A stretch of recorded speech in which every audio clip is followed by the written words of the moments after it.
जय माता दी दोस्तों, आने वाले करवा चौथ व्रत के लिए आप सभी माताओं बहनों को ढेर सारी शुभकामनाएं।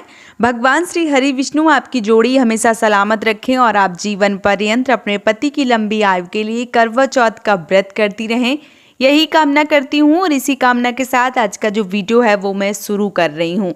दोस्तों, आज के वीडियो में मैं बात करने वाली हूँ करवा चौथ व्रत में पीरियड्स या मासिक धर्म आपको आ जाता है तो आपको करवा चौथ की जो पूजा है वो कितने दिन बाद करनी चाहिए, तीसरे दिन पूजा करें या ना करें। कई बार बहनों के प्रश्न आते हैं कि दीदी दूसरा दिन है कर लें, तीसरा दिन है, चौथा दिन है, पांचवा दिन है, कब पूजा करें, कैसे करें। तो आज के वीडियो में संपूर्ण जानकारी जो है वो मैं आज आप सबके साथ शेयर करने वाली हूँ। तो चलिए शुरू करते हैं आज का वीडियो और जान लेते हैं संपूर्ण जानकारी। जैसे कि आप सबको पता है कि करवा चौथ व्रत साल 2024 में आने वाली 20 अक्टूबर को दिन रविवार को किया जा रहा है। रविवार को ये व्रत है तो बहुत ज़्यादा एक तरीके से मैं बताऊं कि बहनों के लिए ये बहुत आराम है कि पति घर पे रहेंगे, बहुत सारा काम जो है वो आप उनसे करवा सकती हैं। तो ये चीज़ें जो है वो काफ़ी अच्छी हैं इस बार की। इसके अलावा बहुत सारी बहनें जो करवा चौथ का व्रत कर रही हैं, मासिक धर्म या पीरियड से गुजर रही हैं, तो उनको समझ में नहीं आ रहा है कि दीदी हम जो व्रत है वो कर रहे हैं। कई बार बहनों के प्रश्न आ रहे हैं कि दीदी व्रत तो कर रहे हैं लेकिन पीरियड्स आ रहा है, अब हम तीसरे दिन है, चौथे दिन है, पांचवें दिन हम पूर्णतया साफ हो जाते हैं, तो व्रत पूजा कैसे करें। तो देखिए, मैं एकदम से स्पष्ट रूप से आपको बता देती हूँ। उसके बाद भी बहुत सारी बहनों के प्रश्न आते हैं कि दीदी मेरा पहला दिन है, दूसरा दिन है, अब मैं क्या करूँ, कैसे करूं। तो उसके लिए मैंने अलग से वीडियो डाल रखे हैं, वो आप देख सकते हैं कि पीरियड्स में पूजा कैसे करें, अगर पीरियड्स आ गया है तो हम क्या करें, कैसे करें। तो उसके लिए मैंने अलग वीडियो डिटेल डाली है, आप उन डिटेल वीडियो पे जाके संपूर्ण जानकारी जो है वो प्राप्त कर सकते हैं। इस वीडियो में मैं आपको बता दूं कि आपको कितने दिन बाद पूजा करनी चाहिए। तो देखिए, जब नारी पीरियड्स या मासिक धर्म से गुजर रही होती है तो वो अशुद्धि की अवस्था में होती है और ये एकदम से प्राकृतिक है, नेचुरल है, बहुत ज़्यादा हुआ परेशान होने की ज़रूरत नहीं है।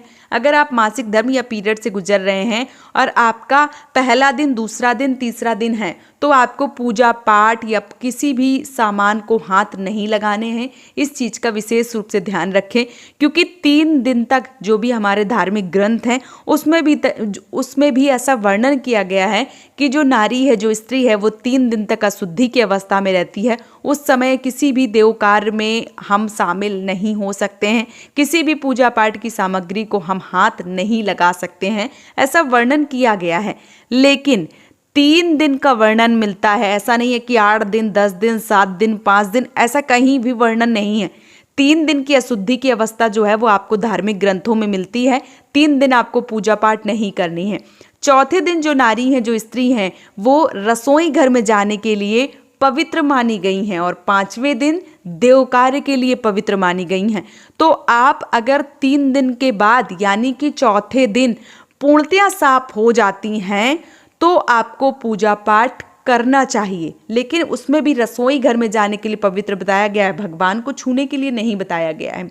लेकिन बहुत सारी बहनों के प्रश्न आते हैं कि दीदी हम चौथे दिन पूरी तरीके से साफ स्वच्छ हो जाते हैं तो हम कर सकते हैं पूजा। तो मेरा यही मानना है कि अगर आप पूर्णतया शुद्ध साफ हो जाती हैं, आपको ऐसा लगता है कि आप साफ हैं, तो आप कर सकती हैं। मैं चौथे दिन नहीं बोलूँगी कि आप चौथे दिन पूजा जो है वो करें।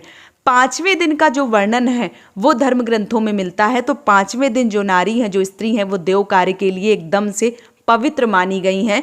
तो अगर आप 5वें दिन बाल वगैरह धुल चुके हैं, आप साफ स्वच्छ हो चुकी हैं, तो 5वें दिन आपको पूरी पूजा कर लेनी है, भले ही वो महादेव की। क्योंकि बहुत सारी बहनों के ये भी प्रश्न आते हैं कि दीदी 7वें दिन हम भगवान को छू सकते हैं, मतलब जो देव हैं उनकी पूजा 7वें दिन और देवी की पूजा 5वें दिन।